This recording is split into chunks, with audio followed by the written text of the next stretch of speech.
할렐루야. 네, 저는 유년부를 맡고 있는 백승준 전도사입니다. 네, 오늘 오후 예배는 유년부 주관으로 예배를 드리게 됐는데요. 네, 그렇다고 유년부에서 특별한 순서를 따로 준비하지는 못했습니다. 네, 부족한 자가 이 단위에서 하나님 말씀을 전할 때 함께 많은 은혜를 같이 누리길 소망합니다. 네. 말씀 전하기에 앞서서 유년부에 대해서 잠깐 소개하는 시간을 가지려고 하는데요. 주보 안에 보시면 유년부에 대한 소개가 나와 있습니다. 저희 유년부는 초등학교 1학년부터 3학년까지가 교육 대상이 되어 있고요. 예배 시간은 주일 오후 12시에 시작을 하고 있습니다. 그래서 많은 학부모님들이 3부 예배에 참석을 해주시는데요. 네, 3부 예배에 우리 아이들이 예배에 잘 나올 수 있도록 자녀가 혹시 없으신 부부만 이렇게 나오시는 성도님들 계시면 좀 더 이른 시간에 예배에 나와주시면 좋겠습니다. 교육 장소는 예배 장소는 본당 2층 교육관에서 하고 있습니다. 또 저희 선생님들이 14분의 선생님이 지금 봉사를 해주고 계세요. 그래서 교사가 좀 많은 이유는 아이들이 아직 어리기 때문에 선생님들 손길이 많이 필요합니다. 그래서 저희 선생님들 명단은 주보에 나와 있는 대로 그렇게 소개가 되어 있고요. 그리고 유년부를 위한 기도 제목으로는 3가지를 같이 나눴으면 합니다. 첫 번째는 하나님을 경외하는 자녀들이 될 수 있도록 기도해 주시고요. 두 번째는 또 부모님과 어른을 공경할 수 있는 아이들이 될 수 있도록 기도해 부탁드리겠습니다. 또 세 번째로는 친구들을 또 사랑하는 자녀들이 될 수 있도록 기도 부탁드립니다. 그 외에 또 당부드리는 말씀이 유년부 공과가 매일 성경이라고 하는 큐티 책으로 진행을 하고 있습니다. 그래서 각 가정에서 이 큐티 책을 매일마다 잘 활용하셔서 아이들하고 말씀을 풍성하게 나눌 수 있는 시간이 되시기를 기원하겠습니다. 오늘 그러면 본문 말씀을 같이 보도록 하겠습니다. 잠언 4장 1절에서 9절 말씀입니다.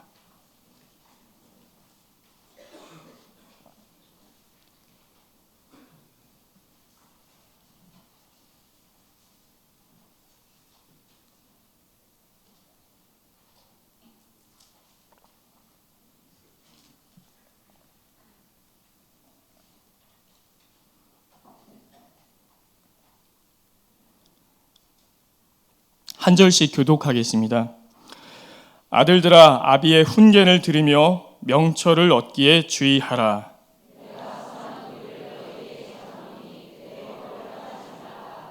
나도 내 아버지에게 아들이었으며 내 어머니 보기에 유약한 외아들이었노라.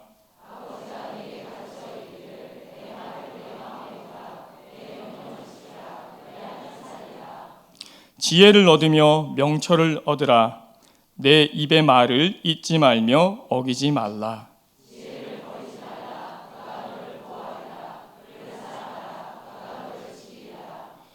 지혜가 제일이니 지혜를 얻으라. 내가 얻은 모든 것을 가지고 명철을 얻을지니라.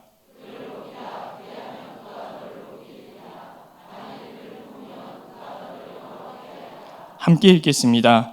그가 아름다운 관을 내 머리에 두겠고 영화로운 면류관을 내게 주리라 하셨느니라. 아멘.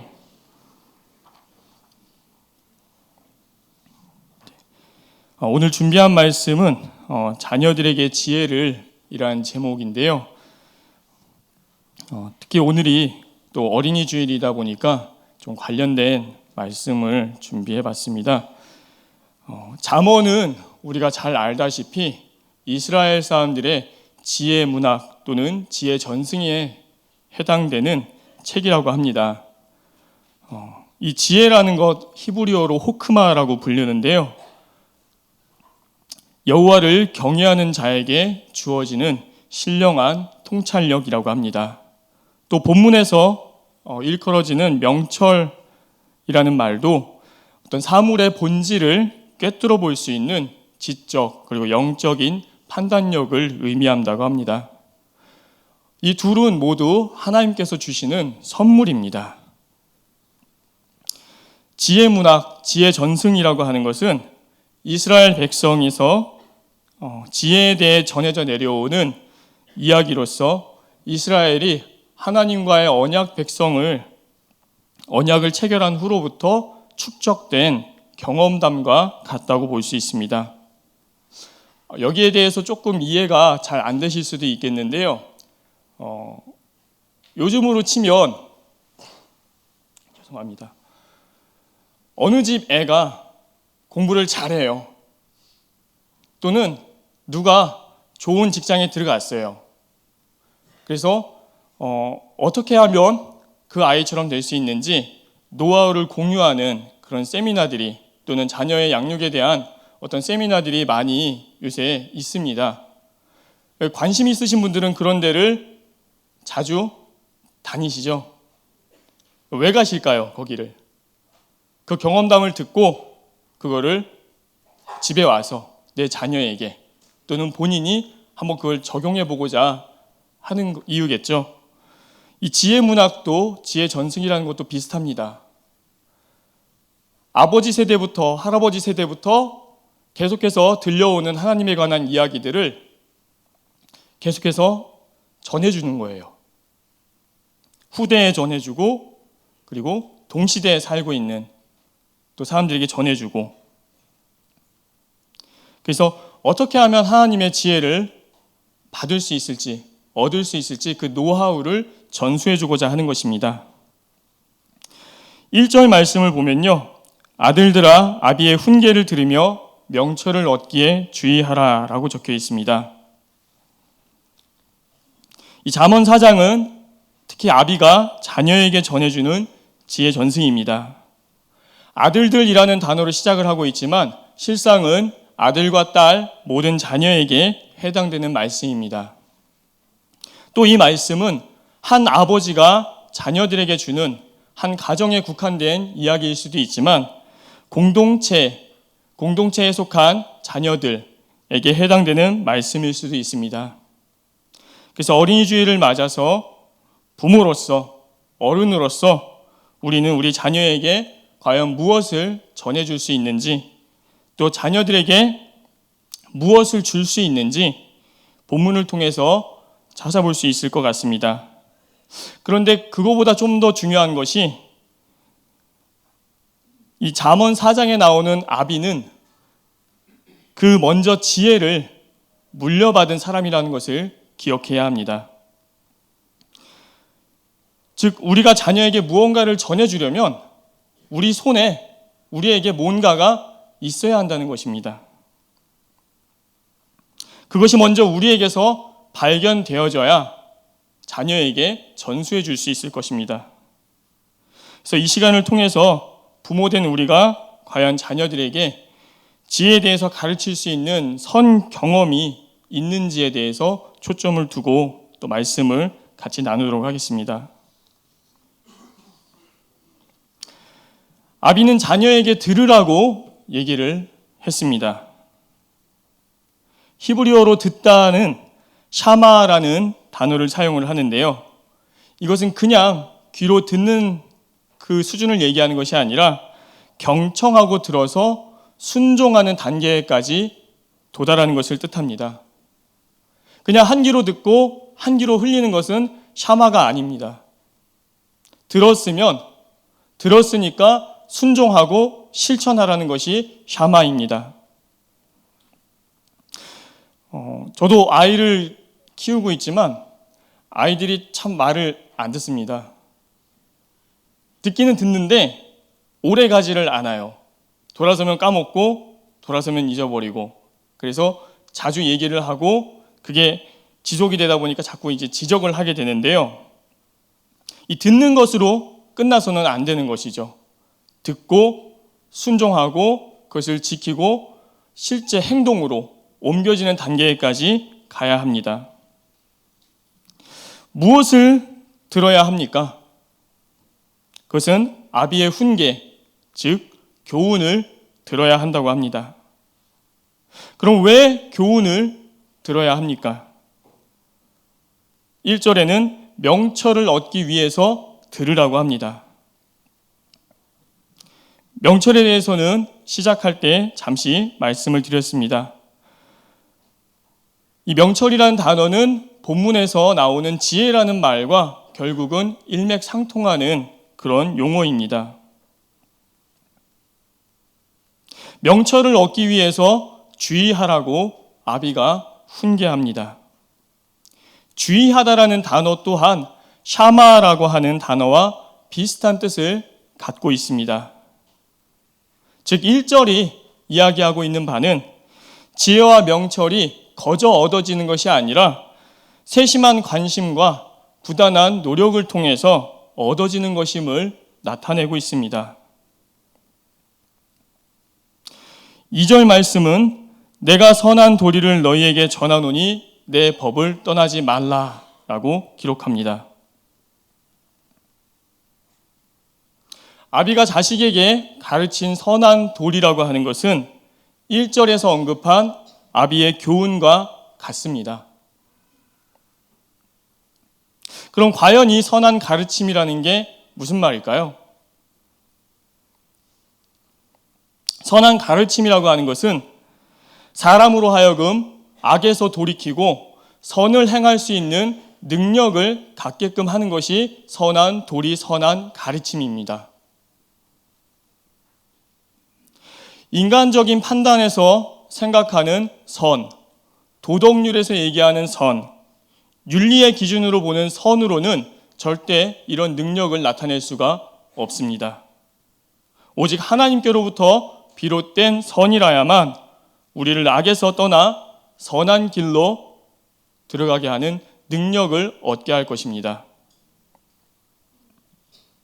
또 2절에서 얘기하는 내 법은 모세오경을 포함한 하나님의 교훈과 하나님의 말씀을 가리킵니다. 내 법을 떠나지 말라는 비유적인 표현이에요. 지혜를 버리고 어리석고 악한 길로 가는 것, 하나님을 떠나서 우상을 쫓아 살아가는 것, 그러한 악을 행하지 말라는 뜻입니다. 잠언 3장 7절에서도 여호와를 경외하여 악을 떠남이 바로 선이라고 가르치고 있습니다. 예수님께서도 오직 하나님 한 분만이 선하시다고 하셨습니다. 마가복음 10장 18절에 하나님 한 분 외에는 선한 이가 없느니라 라고 말씀하십니다. 선의 근원이 바로 하나님이시고 그분의 말씀과 그분의 뜻에 순종하는가 아니면 불순종하는가, 이것이 선악의 기준이 되는 것입니다. 때때로 우리는 착각을 합니다. 내 스스로가 착한 사람이라고. 스스로를 인간적인 도덕과 윤리의 기초에서 선하다고 착각할 때 그때는 우리가 범죄하는 순간임을 기억해야 합니다. 또 우리 아이들도 가만히 보면 아무 근거 없이, 아무런 근거 없이 본인이 선하다라고 말할 때가 있습니다. 친구를 때려놓고도, 친구하고 다퉈놓고도 본인이 뭘 잘못했는지 자기가 아무런 잘못도 없이 억울하다고, 자기는 선하다고 그렇게 주장할 때가 있습니다. 선의 기준을 바로 알지 못하고 있기 때문에 벌어지는 일들입니다. 우리는 자녀들에게, 또 우리 스스로도 오직 하나님 한 분이 선하신 분이고 그분의 말씀을 따르는 것만이 선을 행하는 것임을 가르쳐야 합니다. 깨달아야 합니다. 3절 말씀을 보겠습니다. 나도 내 아버지에게 아들이었으며 내 어머니 보기에 유약한 외아들이었노라. 3절 말씀은 이 잠언 4장을 기록한 아비에 대한 어떤 성장 배경을 알려주고 있습니다. 그런데 매우 짧지요. 그래서 아쉽습니다. 그래서 같이 좀 더 깊이 있게 생각을 해보고 싶습니다. 이 3절을 읽으시면 무슨 생각이 드십니까? 어떤 아버지의 모습이 느껴지시나요? 그에게도 어린 시절이 있었고 또 부모의 눈에는 한없이 여리고 약한 아이였던 시절이 있었던 것입니다. 그래서 3절에 아버지의 그 말을 빌려서 보면 다음의 사실들을 알 수가 있습니다. 외아들이란 표현은 히브리어로는 야히드라는 단어를 사용을 합니다. 이 뜻은 독자라는 의미를 분명히 갖습니다. 그러면서 동시에 가장 사랑받는 자를 칭하기도 합니다. 예를 들면 창세기 22장 12절에 유독 이삭을 야히드라고 부르고 있습니다. 우리가 알다시피 아브라함에게는 이삭 외에 다른 아들들도 있습니다. 그럼에도 이삭만을 야히드, 외아들 또는 사랑을 가장 많이 받은 자라고 부르는 이유는 그가 사라의 몸에서 태어난 특별한 애정의 대상이었음을 강조하는 것입니다. 또 유약하다는 말은 다르게 말하면 뭔가 어딘가가 좀 어수룩하다는 뜻입니다. 그래서 부모의 지도가 필요할 수밖에 없다는 것입니다.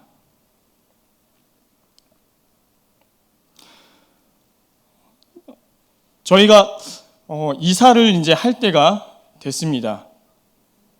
그래서 이사 갈 집을 알아봐야 했었는데 시간이 이제 점점 다가오는데 집을 구하는 것이 쉽지가 않았었어요. 기도하면서 기다리고 있을 때 마침 하나님께서 또 때가 되어서 이사할 수 있는 곳을 또 마련해 주셨습니다. 그래서 부동산을 통해서 계약을 하러 갔었는데 어머니께서 계약 시간을 물어보시더라고요. 어느 부동산이냐? 몇 시에 하냐?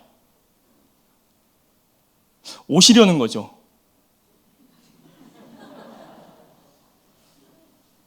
그래서 여쭤봤어요. 어머니 굳이 오실 필요가 있을까요? 이유인즉 제가 좀 어수룩해 보이고 그래서 사기를 당할까 봐 등기부등본은 떼어봤니? 그 집에 저당 잡힌 거 없니? 여러 가지를 이제 물어보시는 거예요. 많이 염려가 되신 모양입니다. 그래서 어머니를 못 오시게 하느라고 굉장히 애를 먹었어요.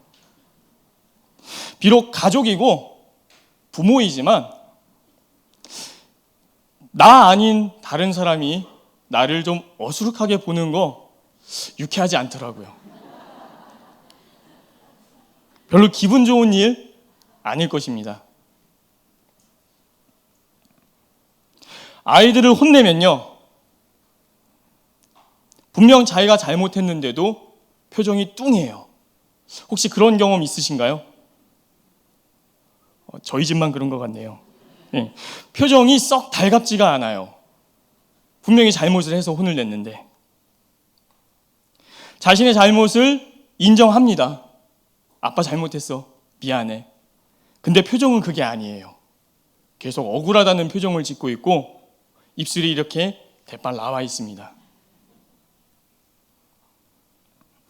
그래서 아빠도 너처럼 어릴 적에 비슷한 일로 혼난 적이 있다 라고 얘기를 해주면 그제서야 표정이 풀립니다. 아빠 저거는 마냥 혼내는 사람인 줄 알았는데 아빠도 자신과 비슷한 경험이 있었구나라는 것에 공감대가 생긴 모양입니다.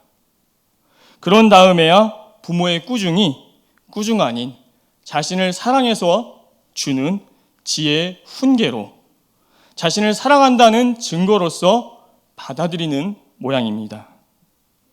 우리 부모님들 자녀에게 혹시 뭔가 가르치고 깨우치게 하시려면 먼저 스스로의 어떤 연약한 부분을 자녀에게 오픈해 주세요. 그렇게 되면 한결 아이들을 이해시키는 것이 쉬울 수 있습니다. 잠언에 등장하는 아비는 굉장히 지혜롭고 현명한 아비입니다. 분명 그 사실을 알았던 모양입니다.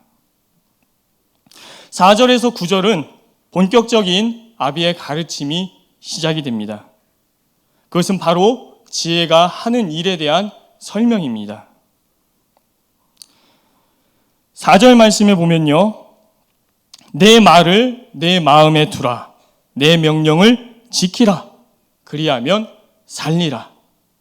굉장히 단순한 원칙 원리를 말하고 있습니다. 또 5절 말씀을 보면 지혜를 얻으며 명철을 얻으라 라고 얘기합니다. 여기서 얻는다는 표현은 물건을 구매하고 소유하는 행위를 뜻한다고 합니다. 즉 지혜와 명철은 우연히 얻어지는 것이 아니고 힘써서 애써서 소유해야 하는 것임을 보여줍니다. 나에게 생명을 줄 수 있고 나를 살릴 수 있는 것이 있다면 모든 것을 다 걸고서라도 그것을 얻으려고 힘쓰고 또 수고하지 않을까요? 아마 당연한 일일 것입니다. 4절에 의하면 하나님께서 주시는 지혜는, 명철은 우리를 살리는 능력이 있습니다. 우리를 살리는 생명력이 있습니다. 그러기에 당연히 무슨 수를 써서라도 그 지혜를 얻기를 힘써야 합니다. 예수님께서 천국을 마치 밭에 숨어있는 보화와 같다고 비유로 말씀하신 일이 있습니다. 예수님이 이렇게 천국을 밭에 숨겨진 보화로 비유하고 그것을 발견한 자가 자신의 모든 소유를 팔아서 그 밭을 사고자 했던 것도 이러한 맥락에서 이해될 수 있을 것입니다. 잠언의 아비는 자식보다는 지혜로운 자임이 분명합니다. 그렇다면 예수님은 어떠신가요? 예수님이야말로 가장 지혜로운 분이십니다. 상대적으로 지혜로운 아비의 말이 자녀들에게 영향을 줄 수 있습니다. 그렇다면 절대적으로 지혜로우신 예수님의 말씀은 어떠하겠습니까?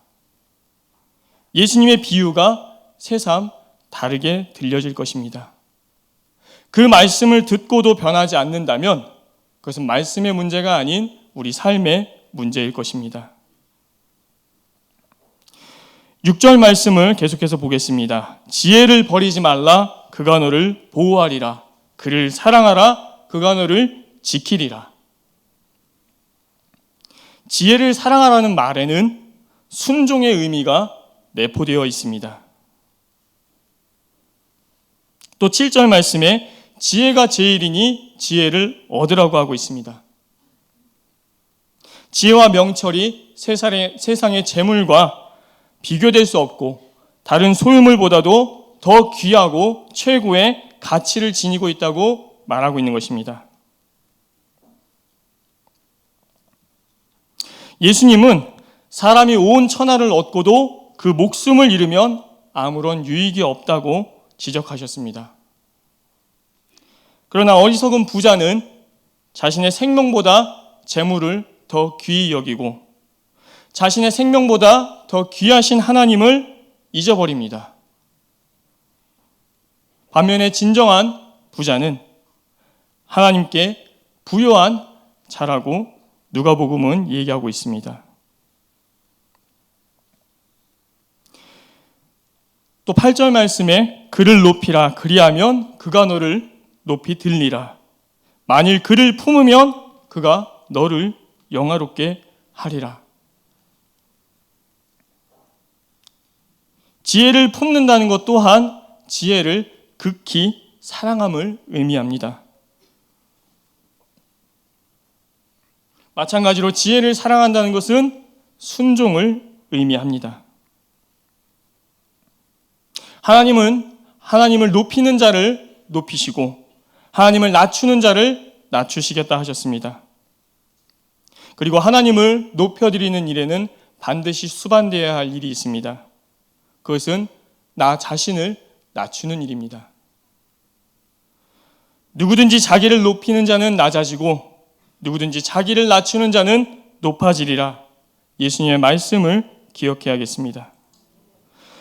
9절 말씀을 보겠습니다. 그가 아름다운 관을 내 머리에 두겠고 영화로운 면류관을 내게 주리라 하였느니라. 아름다운 관은 신부의 머리에 쓰여지는 관을 뜻한다고 합니다. 즉 지혜와 지혜를 얻는 사람을 마치 신랑과 신부로 비유하고 표현하는 것입니다. 또 영화로운 면류관은 우리가 얻게 될 명예와 영예와 권위를 상징합니다. 본문을 정리하자면 지혜는 우리를 보호하고 우리를 지키고 우리를 높이고 우리를 영화롭게 합니다. 그 지혜를 우리는 버리지 말고 사랑하고 귀하게 여기고 품어야 합니다.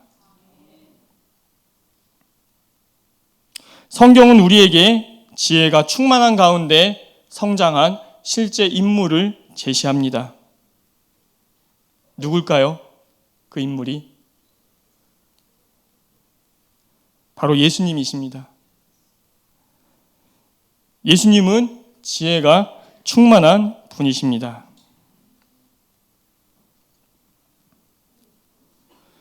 어린 시절 예수님에 대한 복음서의 기록은 굉장히 짧습니다. 그래서 아이들에게 예수님 어렸을 적에 대한 이야기를 좀 더 해주고 싶어도 성경에 더 이상 나와 있지 않으니까 어떻게 해줄 수가 없습니다. 굉장히 아쉽더라고요. 누가복음 2장 40절에 보면 아기가 자라며 강하여지고 지혜와 충만하며 하나님의 은혜가 그의 위에 있더라. 요게 다고요.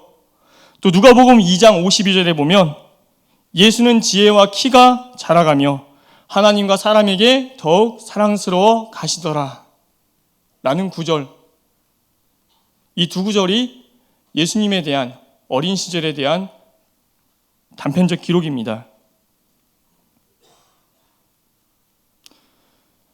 유대인은 아기를 성장 과정에 따라서 무려 8단계로 구분을 합니다.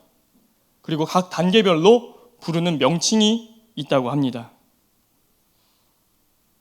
갓 태어난 아기는 예레드라고 부르고요. 젖을 빠는 아기는 요네키라고 부릅니다. 그리고 젖을 빨면서 음식을 요구하는 아기가 있다고 해요. 이런 아기는 오렐이라고 부릅니다. 그리고 이유식을 하는 아기는 가물이라고 부릅니다. 또 어미에게 매달려 있는 아기는 타프라고 부르고요. 여무는 아기는 엘렘이라고 부릅니다. 그리고 말 그대로, 문자 그대로 몸을 멋대로 흔드는 아기는 나하르라고 부릅니다. 또 좀 의젓하고 성숙한 아이는 바추르라고 부른다고 합니다. 이 명칭을 통해서 유대인들이 얼마나 어린 생명에, 어린 아이에게 애정을 쏟아붓고 있는지를 알 수 있습니다.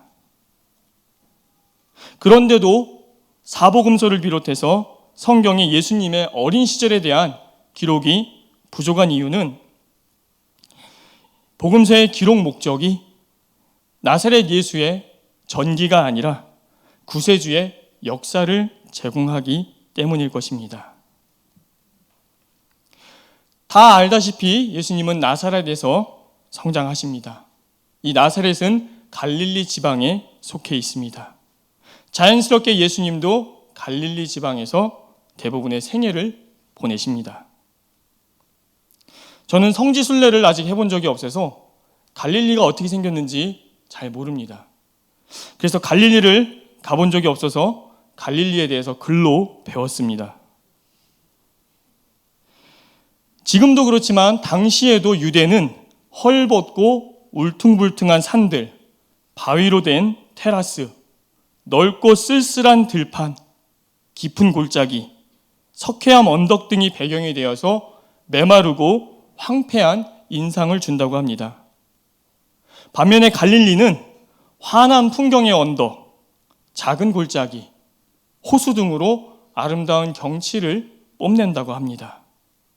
밭에서는 옥수수가 무성하게 자라고 있고요. 과일도 풍성하게 열립니다. 농부들은 쾌적한 땅에서 즐거이 수고하며 일을 했고, 편안하게 쉴 곳이 있는 게네사렛 호수에는 어부들이 그물을 던지고 있을 것입니다. 밤이 되면 밤하늘에 반짝이는 그 무수한 별들이 하늘과 짙푸른 호수를 수놓는 곳, 그곳이 바로 갈릴리라고 합니다. 그러면서도 생활비는 유대의 5분의 1밖에 안 되었습니다. 그래서 많은 인구로 활기가 넘치는 곳이라고도 합니다. 이런 곳에서 우리 예수님이 성장하셨던 것입니다.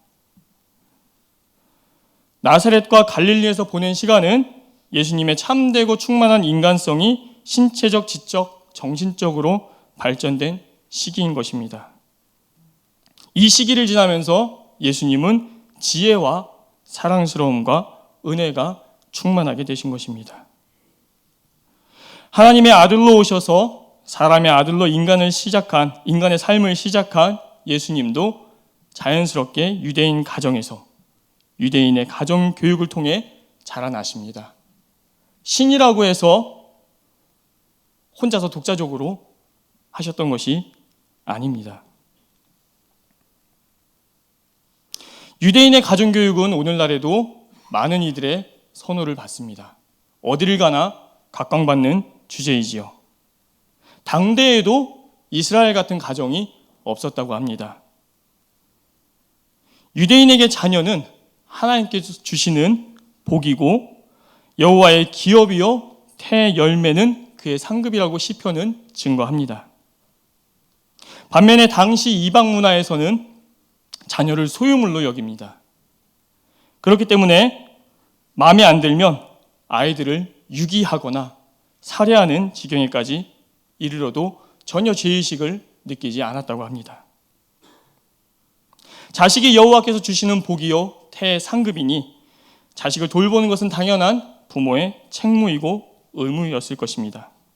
그 중에서도 본문이 기록하듯이 유대인 가정에서 아비가 해야 할 일이 있었습니다. 그것은 자식에게 토라의 지식, 율법을 가르쳐주는 일입니다. 이것은 매우 중요한 영적 명예입니다. 유대인들이 이 일을 얼마나 명예롭게 여겼는가 하면 유대인들은 자녀에게 토라의 지식을 나눠줄 때 연상하는 장면이 있습니다. 바로 모세가 호렙산에서 또는 시내산이라고 하는 곳에서 율법을 받는 그 장면입니다. 모세가 십계명을 하나님께로부터 받을 때 하나님의 임재가 있었음을 기억해야 합니다. 출애굽기 19장 16절에서 19절은 이렇게 기록하고 있습니다. 셋째 날 아침에 우레와 번개와 빽빽한 구름이 산 위에 있고 나팔 소리가 매우 크게 들리니 진중에 있는 모든 백성이 다 떨더라. 온 산이 크게 진동하며 나팔 소리가 점점 커질 때에 모세가 말한즉 하나님이 음성으로 대답하시더라. 계명을 받는다는 것,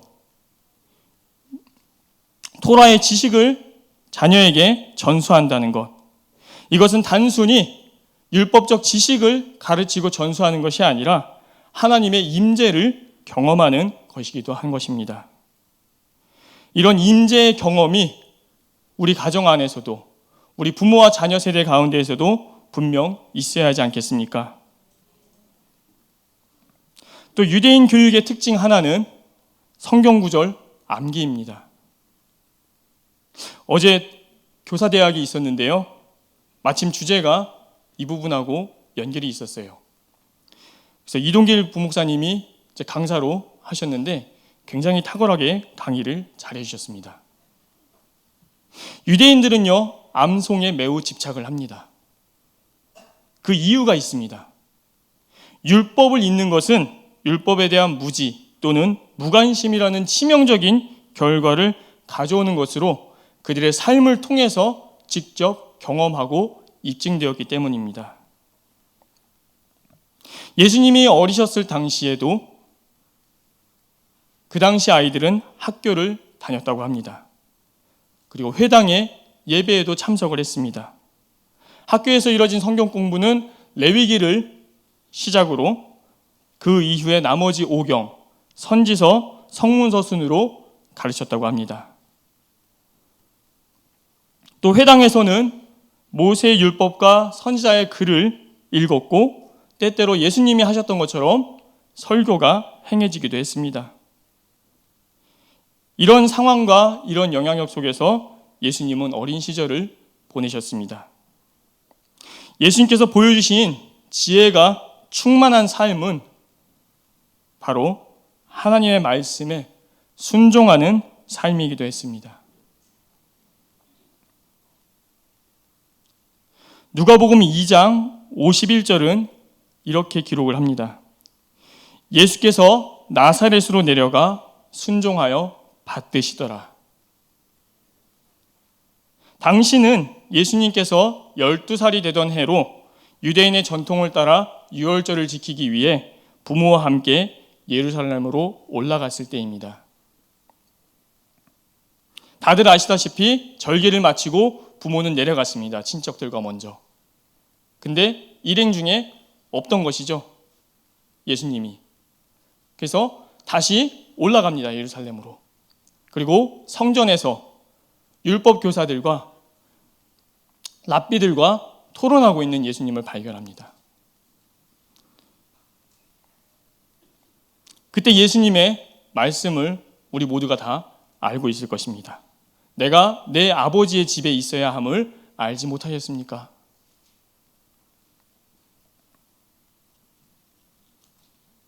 잠언도 이미 하나님을 경외하고 하나님께 순종하는 것이 지혜임을 가르쳤습니다. 예수님께서 아버지 요셉과 어머니 마리아에게 순종한 까닭은 아마 여러 가지가 있을 것입니다. 그러나 그 근본 이유는 그것이 바로 하나님의 계명이었기 때문입니다. 하나님의 명령이었기 때문입니다. 10계명 가운데 5번째 계명이 어떤 건지 혹시 아시나요? 네, 맞습니다. 내 부모를 공경하라는 것입니다. 그리하면 내 하나님 여호와가 내게 준 땅에서 내 생명이 길리라. 참 하나님이신 예수님께 어찌 보면 육신의 부모 요셉과 마리아는 대단한 존재로 보이지 않았을 것입니다. 그러나 인간의 몸을 입고 이 땅에 오신 예수님은 바로 그 계명을 지키심으로 하나님께 순종하신 것입니다. 말씀을 마무리하고자 합니다. 우리는 분명 우리 자녀들에게 지혜를 물려줘야 합니다. 그리고 이 지혜는 예수님이 하셨듯이 말씀에 순종할 때 하나님을 경외하고 하나님을 유일한 선으로 알고 그분의 말씀에 복종하고 순종할 때 얻어질 것입니다. 그리하여 우리가 천국에 가면 면류관을 받게 될 것입니다. 그 면류관은 의의 면류관이면서 본문이 말하는 지혜를 얻고 지혜를 자랑하며 지혜를 따라 산 것에 대한 보상으로 주어지는 것입니다. 그리고 본문을 통해 그 면류관에 또 다른 의미가 있음을 발견할 수 있습니다. 즉 자녀를 지혜로 양육한 것에 대한 상급, 자녀에게 지혜를 물려준 것에 대한 상급이기도 할 것입니다. 우리가 이 땅에서 살아가는 동안에 우리 자녀들에게 하나님에 대한 지혜를 물려주고 자녀들이 그 지혜를 받고 살고 또 그것을 후대에 물려줄 수 있는 이 선한 역사가 우리 교회 가운데 우리 민족 가운데 일어나기를 소망합니다. 이 시간에 함께 찬양을 좀 하고 싶습니다. 아까 우리 찬양팀이 하셨던 살아계신 주 하나님, 이 찬양 함께 하시고 오늘 특별히 유년부 주간인 만큼 유년부를 위한 기도로 같이 기도하시고 마치겠습니다. 말씀을.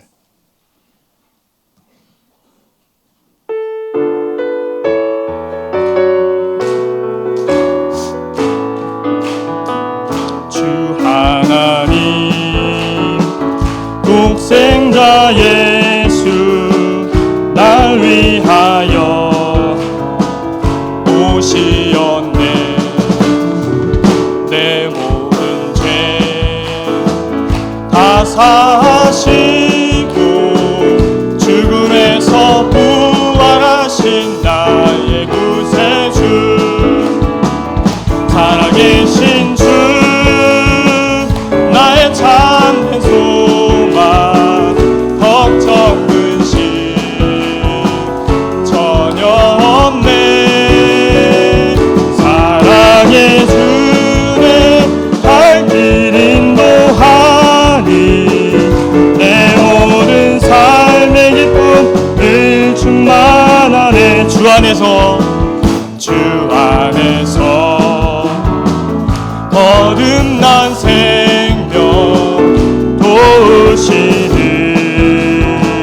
주의 사랑, 참 기쁨과 확신과 지고 예수님의 도우심을 믿으며 살리. 살아계신 주 나의 참된 소망, 걱정 근심 전혀 없네. 사랑의 주내 갈 길 인도하니 내 모든 삶의 기쁨 늘 충만하네. 그 언젠가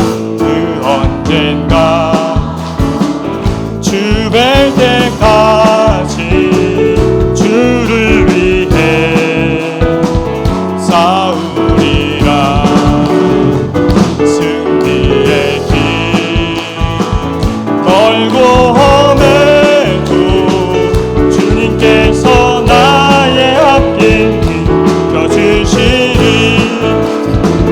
살아계신 주 나의 참된 소망, 걱정 근심 전혀 없네. 사랑의 주의 갈 길 인도하니 내 모든 삶의 기쁨 늘 충만하네. 이 시간에 유년부에서 나눴던 기도 제목으로 같이 짧게 기도하길 원합니다. 우리 자녀들이 무엇보다도 하나님을 경외하는 자녀들이 되도록 기도해 주세요. 또 예수님께서 순종하셨듯이 우리 아이들이 부모를 공경하는 아이들이 되기를 기원합니다. 그리고 이웃을 사랑하라는 예수님의 말씀처럼 우리 아이들이 친구를 사랑하는 그런 자녀가 되기를 위해서 같이 통성으로 주여 한번 외치시고 기도하시겠습니다. 주여! 하나님 아버지 감사합니다. 아버지께서 허락하신 우리의 귀한 자녀들, 아버지 저 하늘의 무배와 같이 아버지 별과 같이 빛나는 아버지 그 생명들, 아버지 이 땅 가운데에서 하나님의 자녀로 길러내어지기를 원합니다. 하나님을 공경하고 하나님을 나의 구주로 고백하는 신앙을 갖고 하나님과 인격적인 만남을 형성해가는 우리 자녀들 되기를 소망합니다. 하나님 아버지, 사탄은 날마다 우리를 공격합니다. 아버지 이 연약한 생명들을 하나님 아버지 물고 가기를 위해서 날마다 우리를 공격하고 우리 주변을 내려하고 있습니다. 하나님 아버지 우리 자녀를 지킬 능력과 지혜를 우리에게 허락하여 주시옵소서.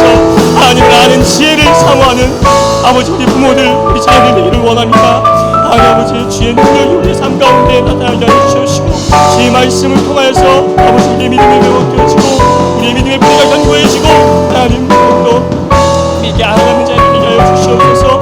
부모의 부모를 공경하는 자녀들이 되게 하여 주시옵소서. 예수님께서 순종하신 것처럼 아버지 주의 말씀을 순종하고 주의 말씀에 따라 부모를 공경하는 자녀들이 되게 하여 주시옵소서. 아버지 그리하면 이 땅 가운데서 우리에게 누릴 장수의 복을 주님과 것을 다했습니다. 하나님 그 말씀을 의지합니다. 아버지 주신 그 약속을 붙듭니다. 하나님 아버지 세상 가운데에서 아버지 다른 아버지 신앙의 모습을 보일 수 있는 우리에게 되게 하여 주시옵소서. 주님 우리에게 주시옵소서. 붙들어 주시옵소서.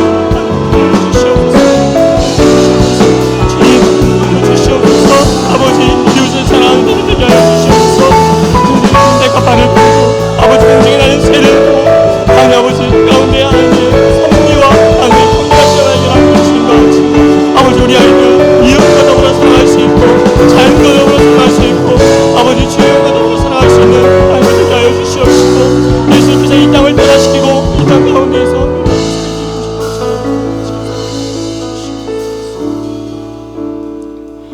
하나님 감사합니다. 아버지 천하보다 귀한 영혼을 우리에게 주셨습니다. 귀한 이 영적 자녀들 아버지 맡겨주신 대로 하나님의 뜻에 따라 하나님께서 원하시고 기뻐하시는 그 모습대로 양육하고 길러낼 수 있는 복된 부모의 사녀, 교사의 사명을 잘 감당할 수 있는 저희들 되도록 붙들어 주시옵소서. 무엇보다도 하나님을 알고 하나님을 경외하는 지혜를 사모함으로 이 땅 가운데에서 믿음의 싸움 가운데 승리할 수 있는 우리 성도님들 저와 우리 믿는 자들 될 수 있도록 주님 붙들어 주시옵소서. 감사드리며 거룩하신 예수님 이름으로 기도 올리옵나이다.